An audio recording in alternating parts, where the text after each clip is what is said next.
আসসালামু আলাইকুম রহমতুল্লাহি ওয়া বারাকাতুহু বিসমিল্লাহি আলহামদুলিল্লাহ ওয়াসসালাতু ওয়াসসালামু আলা রাসূলিল্লাহ আম্মা বা'দ রব্বি জিদনি ইলমা রব্বি ইশরাহ লি সাদরি ওয়া ইয়াসসির লি আমরি ওয়াহলুল উকদাতাম মিন লিসানি ইয়াফকাহু কওলি রব্বি ইয়াসসির ওয়া লা তু'আসসির ওয়া তাম্মিমিল খাইর।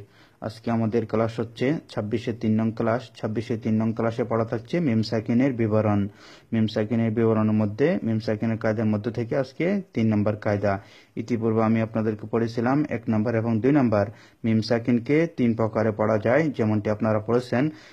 একটা হচ্ছে ইখফা অর্থাৎ ইখফায়ে শফাউই, দ্বিতীয় হচ্ছে ইদগাম অর্থাৎ ইদগামে শফাউই, তৃতীয় হচ্ছে ইজহারে শফাউই। আজকে আমরা পড়াবো ইজহারে শফাউই।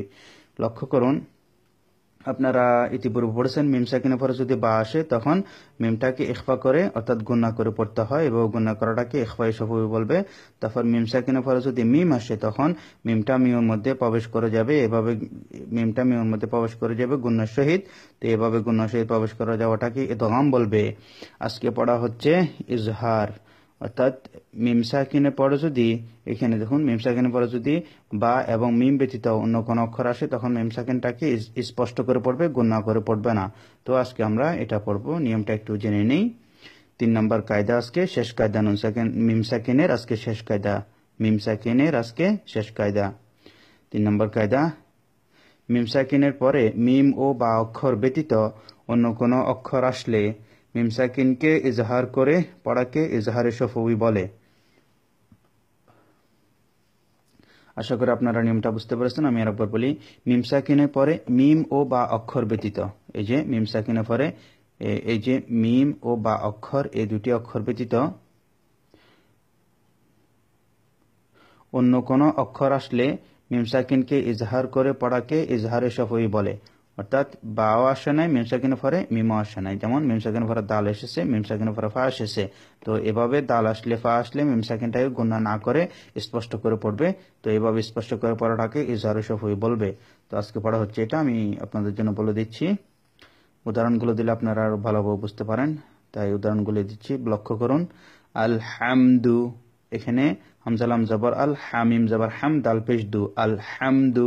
মিম সাকিনের পরে দাল এসেছে, সেজন্য মিমটা গুণা করবে না, স্পষ্ট করে পড়বে। এভাবে স্পষ্ট করে পড়াটাকে ইজহারে শফাউই বলবে। আলাম ইয়াজআল, হামজা জবর আ, লাম মিম জবর লাম, আলাম ইয়া জিম জবর ইয়াজে, আইন লাম জবর আল, আলাম ইয়াজআল, মিমটা গুণা হবে না। আলাম ইয়াজআল লাকুম দীনুকুম, লাম জবল্লা কাপ মিম পেশ কুম, লাকুম দাল ইয়াজে দি, নুন পেশ নু, কাপ মিম পেশ কুম, দীনুকুম, লাকুম দীনুকুম। হুম ফিহা, হা মিম পেশ হুম, ফা ইয়াজের ফি, হা আলিফ জবর হা, হুম ফিহা।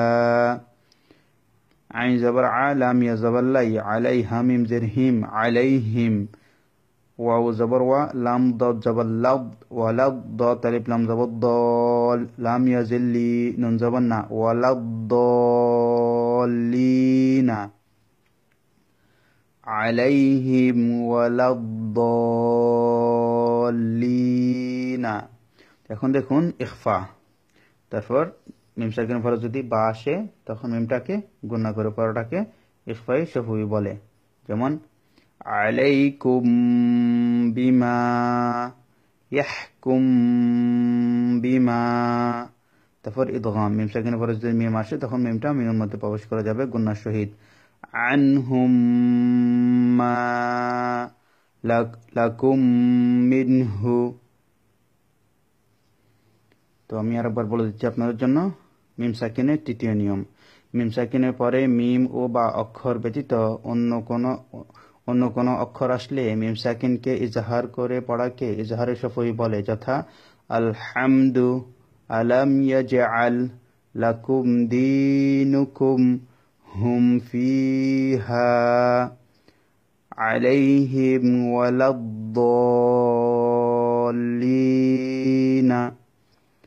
আলাইকুম বিমা ইয়াহকুম বিমা, আনহুম মা লাকুম মিনহু। এ থাকলো আজকে আপনাদের পড়া। আপনারা একটু ভালোভাবে প্র্যাকটিস করবেন এবং নিয়মগুলি এখান থেকে সহ নিয়মগুলি ভালোভাবে দেখে নেবেন। তবে অবশ্যই আপনারা এই উদাহরণগুলো ভালোভাবে প্র্যাকটিস করবেন এবং ক্লাসের মধ্যে সুন্দরভাবে শুনিয়ে দিবেন। আসসালামু আলাইকুম ওয়া রাহমাতুল্লাহ।